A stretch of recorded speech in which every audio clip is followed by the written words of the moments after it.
네 번째 이사야서 24번째 말씀입니다. 아주 유명한 장이죠.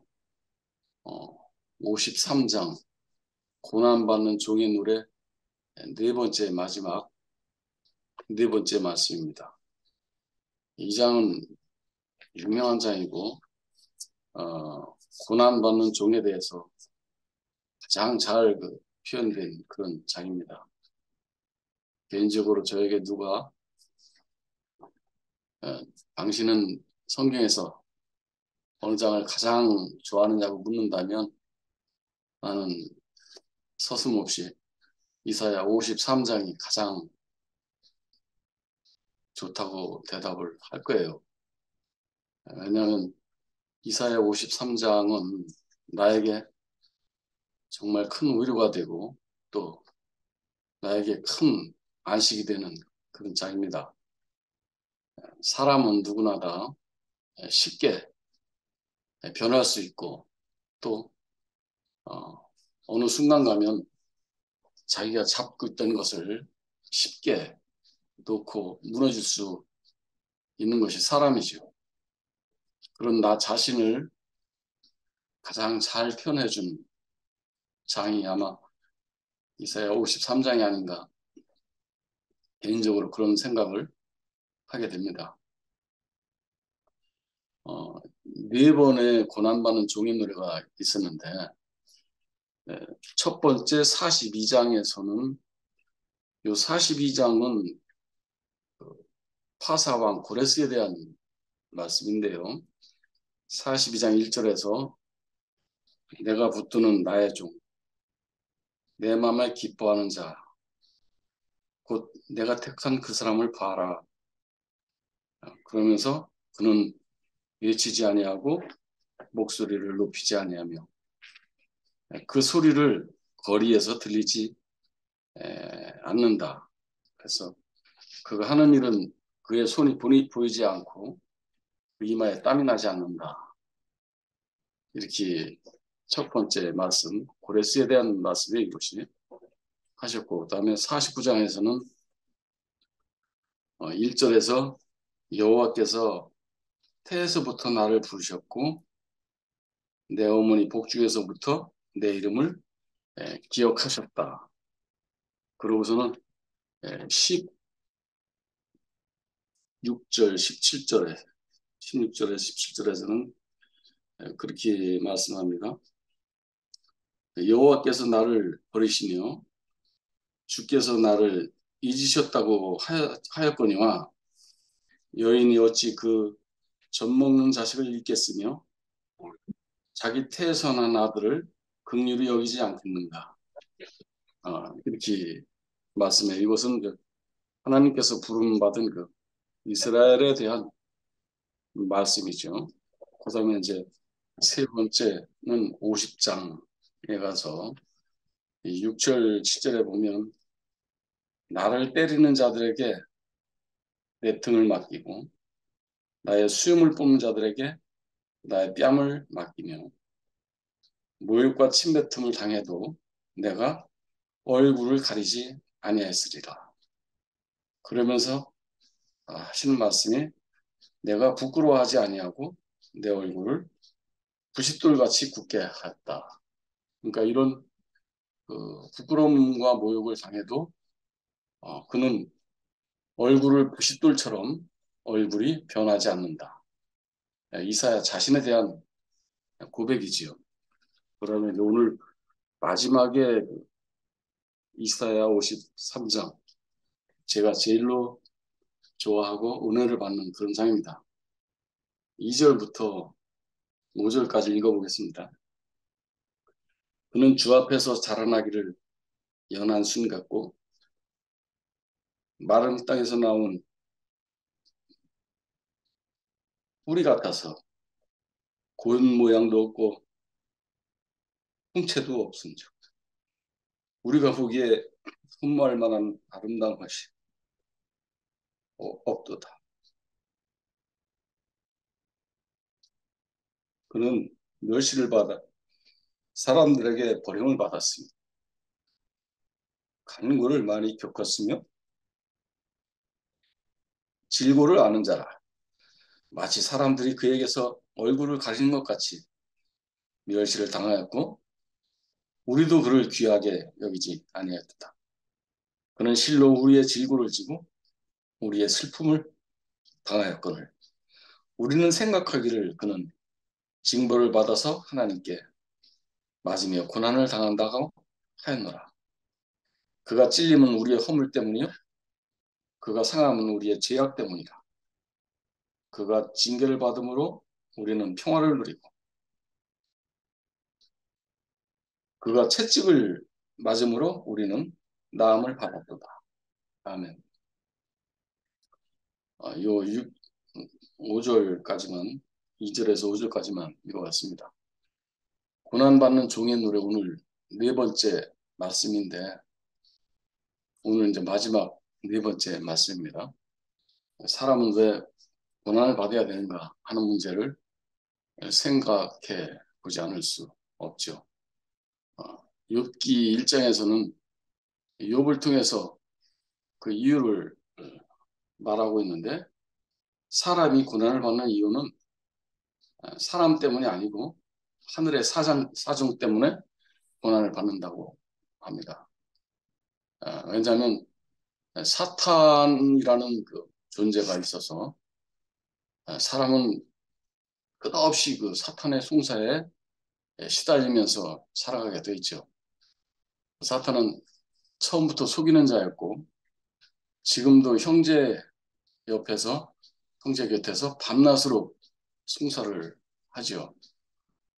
그러나 그 연약한 육신으로 말미암아 그 고난을 연약한 육신으로 고난을 감당함으로써 연약한 사람이 하나님의 찬송이 되게 되면 사탄은 입을 봉하게 되는 거죠. 그러니까 사탄의 입이 봉하게 하는 것은 연약한 육신으로 인해서 고난을 당하여도 오히려 그 연약함으로 하나님을 찬송하는 그로 말미암아 사탄의 입이 이제 봉하게 되는 거죠. 이런 생각을 하면 너무너무 참 은혜도 되고 감사하고 그렇죠. 에,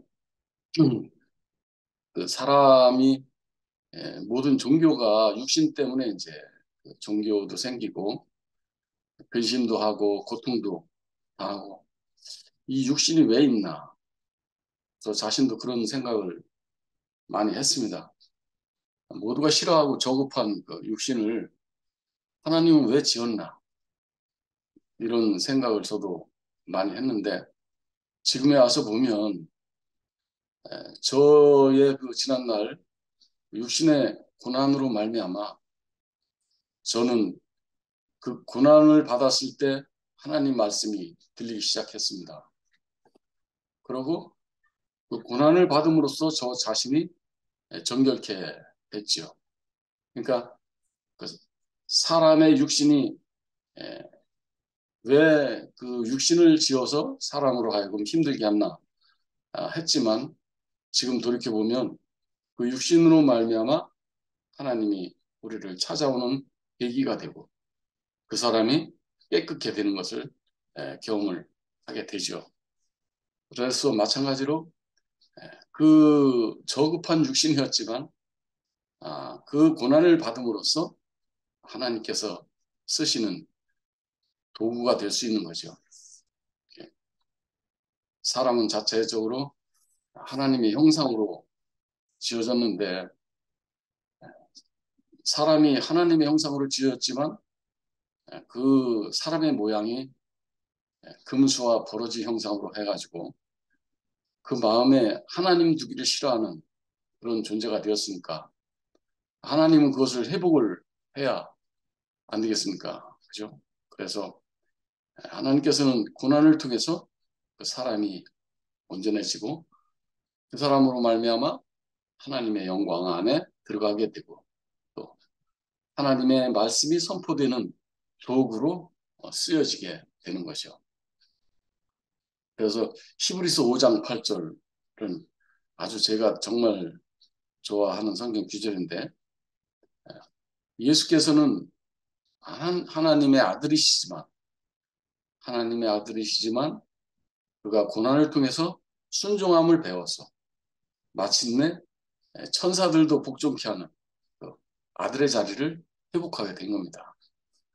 아, 오늘 이제 1장에서 3절, 1절에서 3절까지 마른 땅에서 나온 연한 순 같은 그 사람, 그 53장의 1절이 아주 중요한 절입니다. 이게 쉽게 넘어가는 구절인데 53장 1절이 뭐라고 말씀하느냐 하면 우리가 전한 것을 누가 믿었느냐. 그렇죠? 하나님의 그 말씀, 하나님의 복음을 누가 믿었느냐. 또 여호와의 팔이 누구에게 나타났느냐. 그러면서 이어지는 기절이 바로 2절. 그는 주 앞에서 자라나기를 연한 순 같은 그 마른 땅에서 나온 그 뿌리 같은 그런 사람이 아니냐 했어요. 그러니까 하나님의 말씀이 전해지고 말씀을 믿게 되는 사람은 마른 땅에서 나온 연한 순 같은 그 사람만이 하나님의 말씀이 들려지게 되고 여호와의 팔이 그에게서 나타나게 되는 거죠. 그러면서 이제 그것이 그 사람만이 사탄의 송사에서 자유롭게 되는 거죠. 그 사람만이. 그러니까 마른 땅에서 나온 그 볼모양 없고 흠모할 없는 그 사람만이 하나님의 복음을 믿게 되고 여호와의 팔이 그에게서 여호와의 권능이 그에게서 나타난다는 말이 됩니다. 4절에서 6절까지는 그는 왜 우리의 질고를 지고 슬픔을 겪었나. 그가 그의 질고와 슬픔을 보면서 우리는 나의 슬픔과 나의 질고를 보게 되는 거죠. 우리의 연약함을 예수께서 세밀하게 보여줬다고 할 수 있어요. 우리는 원래 연약한 사람이죠. 그죠? 바람 앞에서도 등불처럼 그렇게 꺼져가는 촛불처럼 상한 갈대처럼 우리가 하루살이 앞에서도 쉽게 무너지는 그런 연약한 사람인데 그 사람을 우리는 잊고 살았기 때문에 그가 질고를 지고 슬픔을 겪는 걸 보면서 아, 내가 저 모습이고 사실은 나는 연약한 사람이구나 라는 것을 예수께서 우리에게 보여주신 거죠. 그래서 이제 와서 보면 우리가 연약함을 잃어버리고 뭔가 장부가 되고 싶고 뭔가 내가 해야 될 사람으로 알았는데 그 연약함을 보여주시려고 예수께서 죽으셨구나 이렇게 알게 되는 겁니다. 근데 여기서 이제 이렇게 되면 결국은 예수께서 우리의 연약함을 보여주려고 대신 죽으셨기 때문에 그것이 대속이 되지만 신약에 와서 바울 사도는 그 사람을 보면서 아하, 저가 죽은 자리가 내가 죽은 자리구나 이렇게 알게 된 거죠. 근데 이것이 이제 그 유명한 십자가 복음인데 참 놀라운 일이죠. 사도 바울이 놀라운 일이에요.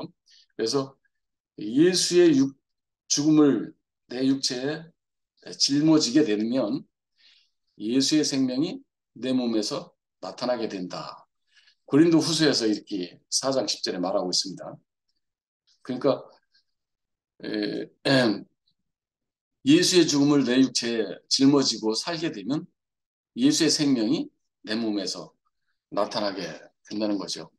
근데 실제로 저는 나들콜 하면서 살아보니까 실제로 내가 그 예수의 그 걸어가신 길, 예수가 가신 길은 가고 싶어 간 길도 아니고 가기 싫어 안 간 길도 아니고 그가 아버지께로 와서 아버지께로 가는 어린 양의 길을 이렇게 걷을 뿐인데 나도 그렇게 내가 살게 되니까 이상하게 많은 사람들이 그렇게 나를 좋아하게 되고 또 전혀 다른 그 세상에 없는 그런 어떤 생명을 그들이 보게 된 것을 여러 번 경험을 했어요.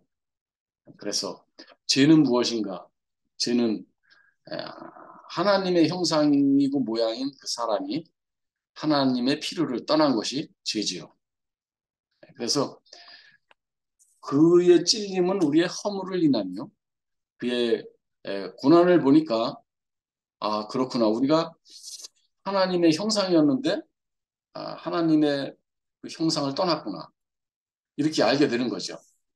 예수께서 하신 말씀이 나는 아버지께로 와서 세상에 왔고 이제 세상을 떠나서 아버지께로 간다. 그렇게 그냥 살았어요. 그렇게 그냥 살았는데 에, 이상하게 신기하게도 그 사람을 보니까 저 사람이 참 사람이구나. 저 사람은 하나님의 필요 안에 있는 사람이구나. 하나님이 함께하는 사람이구나. 이러면서 그 하나님의 형상이 보여진 거죠. 어, 그래서 우리의 그 본 모습이 바로 여기서 나타난 거죠. 예. 6절에 보면 6절에 보니까 우리는 다 고난이 싫어서 양 같아서 그릇 행해서 각기 제갈 길로 갔거늘 그랬어요. 우리가 다 그 길이 싫어서 아버지께서 와서 세상에 왔고 세상을 떠나서 아버지께로 가는 그 길이 싫어서 다 제갈 길로 갔죠. 이 제갈 길로 갔다는 말은 하나님의 형상인 사람이 하나님의 형상의 길로 안 가고 자기 생각대로 갔다는 거죠. 그러나 그 고난을 짊어진 예수를 보니까 저 사람이 하나님의 형상이 완전하게 나타나는구나. 그러면서 그 길을 알게 된 거죠. 저것이 나의 참된 길이구나. 예수께서 기로했던 길이 바로 저 길이구나. 이렇게 알게 된 거죠. 그다음에 7절에 보니까 그가 곤욕을 당하여 괴로울 때도 그의 입을 열지 아니하였다. 그랬어요. 그러니까 빌라도 앞에서도 예수가 말할 수 없었던 것은 말을 해도 소용이 없고 어, 그는 어, 변명 그러니까 자기를 변론할 수 없는 사람이죠. 자기를 지킬 수 없는 사람, 지킬 것이 없는 사람. 아버지께서 주신 잔을 받을 수밖에 없는 그 사람. 그래서 그는 그 길을 뚜벅뚜벅 걸어갈 수밖에 없었던 그 사람이죠. 근데 그 길이 많은 사람들이 볼 때는 어, 참 알 수 없는 길이었지만 그 나중에 알고 보니까 저것이 참 영광의 길이었고 참으로 영광의 왕 같은 그런 제사장의 길이었구나 이렇게 알게 된 거죠. 그다음에 8절에 보니까 그가 곤욕과 신문을 당하고 끌려갔지만 에, 그가 고난을 받고 어, 끌려갔지만 아무도 자기 허물 때문에 갔구나 이렇게 사람들이 안다는 거예요. 곤욕을 받고 신문을 당하고 끌려갔으나 그 백성들이 저 자기의 허물 때문에 그렇게 했다 이렇게 말하지만 그렇지만 예수께서는 그 길을 갈 수밖에 없었죠. 그 고난의 길, 신문을 당하는 그런 길도 아버지께서 주신 아니니까 받을 수밖에 없었어요. 근데 그것이 우리에게 위로가 되고 우리의 참된 그 길이 되고 나 자신의 모습이 아주 세밀하게 드러나는 것이 되었습니다. 9절에 보니까 그는 강포를 행하지 아니하였고 그 입에서 거짓이 없었으나 무덤이 악인과 함께 있었어요. 그러니까 그 무덤이 악인과 함께 있었다는 말은 그 무덤들을 보면서 예수도 똑같이 저가 악인이구나 나쁜 사람이구나 이렇게 평가를 받게 된 거죠. 그러니까 죽어서도 그는 할 말 없는 사람이고 악인처럼 사람들에게 그렇게 악인처럼 되고 말았어요. 그렇지만 아무도 모르는 그 길, 예수께서도 그 길을 모르고 갔어요. 예수께서 간 길은 예수도 모르고 간 길입니다. 그렇지만 그 길을 추수하시는 분은 따로 있었고 그 열매 안에서 예수는 온전하게 추수가 됐습니다. 그 다음에 이제 여기 10절부터는 전혀 다른 반전이 이제 일어나게 되죠. 그래서 하나님께서 그 고난받는 종을 살리게 됩니다. 여기에 보면 그가 속건 제물로 드려져 가지고 속건 제물은 제물 중에서 마지막 안전한 제물을 뜻하죠. 속건 제물, 안전한 제물로 드려서 하나님께 온전하게 온전한 제물이 돼서 여호와의 기뻐하신 뜻을 성취하셨다 이랬어요. 이것이 이제 온전한 제물만이 하나님의 기뻐하신 뜻을 이루신 것이요. 그다음에 11절에 보니까 그가 자기 영혼이 수고한 것을 보고 만족히 여길 것이다. 그러니까 그 예수의 영혼이 그 수고한 걸 보고 하나님께서는 참으로 만족하시고 참으로 기뻐하셨는 거죠. 12절에 보니까 이제 이게 마지막 절인데 그 수고가 그 영혼의 수고가 헛되지 않고 많은 사람들의 죄를 스스로 담당하셨다 그래요. 그는 죄가 없었지만 그가 모든 죄를 짊어지고 여기에서의 죄는 하나님의 목적대로 지어진 사람이 다 제갈 길로 양 같아서 갔던 그들의 모든 그 잘못된 길을 예수 자신이 짊어지고 하나님께서 부르신 그 길을 갔기 때문에 그렇지만 사람들이 지가 잘못해서 그랬구나 이렇게 생각을 했지만 그의 수고가 헛되지 않고 많은 사람의 죄를 스스로 담당을 해서 그는 범죄자를 위해서 오히려 기도하면서 이렇게 주의 길을 아버지께서 주신 잔을 받으며 그 길을 갔다. 이것이 이제 12장의 마지막 말씀입니다. 오늘 이 말씀을 보면서 예수에 대해서 다시 한번 생각을 하게 됐어요. 예수는 처음에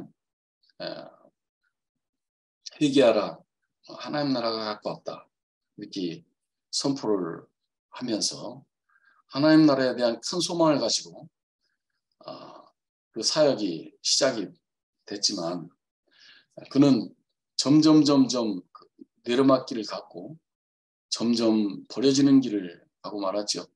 그가 처음에 만난 사람은 그 나라에서 존귀한 사람 니고데모, 모든 사람이 알아주고 덕망 있는 하나도 부족함 없는 그 덕망 있는 존귀한 사람을 만난 것으로 시작해서 점점 그 가난하고 병든 사람들을 만나고 과부를 만나고 고아를 만나고 안진뱅이, 눈먼 자 이런 사람들을 만나다가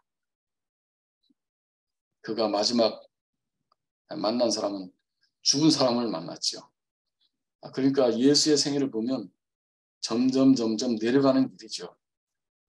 마지막 죽은 나사로를 만났을 때 그는 정말 더 이상 낮아질 수 없는 자리까지 가게 됐고 그가 하나님의 아들로 시작했던 그의 그 사역은 마지막에 하나님에게까지 버려짐으로써 아무것도 아닌 점 하나를 찍고 갔어요. 예수가 죽었을 때 예수는 십자가에서 예수는 말합니다. 나의 하나님, 나의 하나님. 왜 어째서 나를 버리십니까? 이렇게 말하지만 그 말 속에는 여러 가지 내용이 있었겠죠. 그렇지만 가장 큰 내용은 지금 생각해 보면 하나님 나라는 어떻게 됩니까? 이 말 듣고 안에 들어가 있지 않겠나 싶어요. 왜 그의 목적은 하나님 나라였으니까. 그렇지만 예수는 하나님 나라에 대한 꿈은 가졌지만 전혀 하나님 나라에는 근처에도 가지 못했어요. 그러니까 이걸 보면서 우리도 역시도 우리가 하루하루 살면서 나만큼 내 생명만큼 하루에 점을 찍고 가는 것이지 나머지의 일들은 하나님께서 하실 일이죠. 저는 이걸 보면서 많은 안식이 됐어요. 내 인생의 결과는 내가 알 수 없죠. 예수의 인생의 결과를 예수가 알 수 없던 것처럼 다만 나는 저만 하나를 찍고 알갱이를 싣고 가는 거죠. 그렇지만 그 열매는 그 형상, 모양은 아버지께서 추수하는 거죠. 어느 날 내가 죽고 나서 내가 살았던 그 모습을 본 사람들은 저것이 참으로 참다운 길이었구나. 진실한 길이었구나. 라고 보여지게 된다면 그 사람도 또 그 길을 가지 않겠어요. 그죠? 그러니까 우리는 그 열매를 내가 모르고 훗날 하나님께서 주시는 그 열매, 형상을 보고 알갱이를 심었지만 열매는 아버지께서 주시는 거니까 우리는 그냥 하루하루 저만 나를 짓고 가는 거죠. 그래서 하루를 나만큼 살고 나만큼 누리고 그러고 가면 되는 것 같아요. 근데 그 길이 이제 이현리 목사님이 우리 그 목자매에게 했던 말처럼 좋은 것은 흘러가는 것이다. 그죠? 그 길을 남이 보면 그것이 참 좋게 보이죠. 자연스럽고 그렇구나. 너무나 당연하구나. 이렇게 보여진다면 그건 자연스럽게 흘러가게 돼 있고 그 안에서 따뜻한 그 아버지의 그 사랑의 눈길이 정말 느껴지게 되고 이제 이사야서를 보면서 정말 그 나로 말미암아 너무 그 이뻐하시는 그 아버지의 그 눈길, 그 어미가 어떻게 젖먹이는 자식을 잊을 수 있겠느냐 하는 그 눈길. 저는 지난날 내가 정말 하나님이 없다고 생각했어요. 하나님이 있다면 그럴 수 없다. 내가 잘못해놓고 그런 생각을 했지만 지금 보니까 이사야서를 보면서 정말 어떻게 그 어미가 젖먹이는 아이를 잊을 수가 있겠냐. 너는 나를 잊었다 하고 너는 나를 버렸다 하지만 나는 너를 잊을 수 없다는 거죠. 그런 그 어머니의 마음이 알아지니까 참 너무나 은혜가 되고 감사하고 그래요. 그래서 우리는 다만 저만 하나를 짓고 가는데 훗날 하나님께서 우리의 모든 것을 추수하시고 열매로 거두시게 되는 거죠. 그래서 하나님의 종은 하나님의 필요에 의해서 하나님께서 하나님 방법대로 쓰시는 거죠. 우리 모두가 다 하나님의 종으로서 우리가 그 길을 이렇게 간다면 하나님 필요에 의해서 각자 하나님의 방법대로 쓰게 되는 겁니다. 그래서 우리의 모든 수고가 헛되지 않게 되는 거죠. 김철 목사님 그 53장 결론을 그렇게 맺었어요. 우리는 다만 그를 믿을 뿐만 아니라 그와 함께 고난도 함께 받는 것이다. 그랬어요. 이것이 뜻하지 않게 이제 이사야 53장의 결론인데 이 결론을 보면서 주의 길을 가는 그 사람은 고난을 받게 되죠. 왜냐하면 생명이 다르기 때문입니다. 아담의 생명은 올라가려는 생명이고 그리스도의 생명은 내려가는 생명이에요. 그렇기 때문에 시기와 질투를 받고 그렇기 때문에 능멸을 당하고 고난을 받고 그래서 그 사람들로부터 버려지는 길을 가게 되는 겁니다. 그렇지만 그 고난이 클수록 다른 사람에게 줄 양식이 많아지고 그 주님과 함께 또한 영광도 더 크게 되는 거죠. 그래서 하나님께서 선택한 길, 그 길은 고난의 길이지만 또한 영광의 길이다. 이렇게 알게 됐습니다. 우리 인생이 어디에 쓰여지느냐가 나의 가치를 결정합니다. 내가 어디에 쓰여지느냐가 나의 가치를 결정하니까 나는 정말 얼마 남지 않은 이 시간을 온전하게 알뜰하게 들여서 정말 이 나라에 어린 양 나라에 조금이나마 보탬이 되고자 하는 간절한 소원이 있어요. 하지만 불육한 나, 허물 많은 나라도 쓰시고자 하니까 얼마나 감사한지 모릅니다. 부족한 저를 사용하신 주님이 얼마나 가난하면 나 같은 사람도 쓰겠나 싶기도 하고 우리가 양갑해서 제가 할 길로 왔던 사람들인데 주께서 우리를 부르셔서 당신의 나라를 위해서 영광스럽게 쓰시는 주님께 감사를 드립니다. 감사합니다. 아멘. 아멘. 아멘. 네. 아멘.